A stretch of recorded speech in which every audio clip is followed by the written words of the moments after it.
बीडच्या माजलगाव मध्ये विजेच्या धक्क्याने अवघ्या 5 सेकंदात एका 32 वर्षीय मजुराचा दुर्दैवी मृत्यू झाला आहे.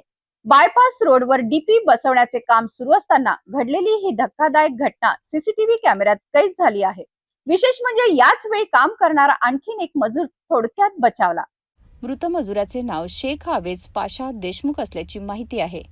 माजलगाव शहरातील बायपास रोडवर चौस यांच्या अस्तबलासमोर डीपी बसवण्याचे काम सुरू होते. या कामासाठी 4 मजूर घटनास्थळी उपस्थित होते.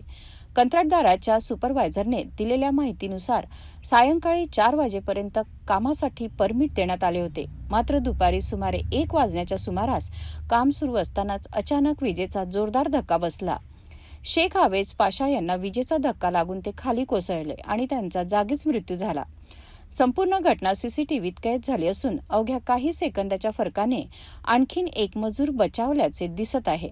या प्रकरणी माजलगाव शहर पोलीस ठाण्यात वीज मंडळाचे सहाय्यक अभियंता, संबंधित लाईनमन, कंत्राटदार धैर्यशील भागवत ठोंबरे आणि सुपरवायझर दयानंद नामदेव कांबळे यांच्या विरोधात गुन्हा दाखल करण्यात आला आहे.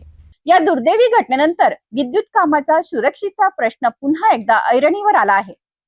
नेमकी दुर्घटना कशी घडली आणि सुरक्षेच्या नियमांचे पालन झाले होते का, याचा तपास आता माजलगाव शहर पोलीस करत आहेत.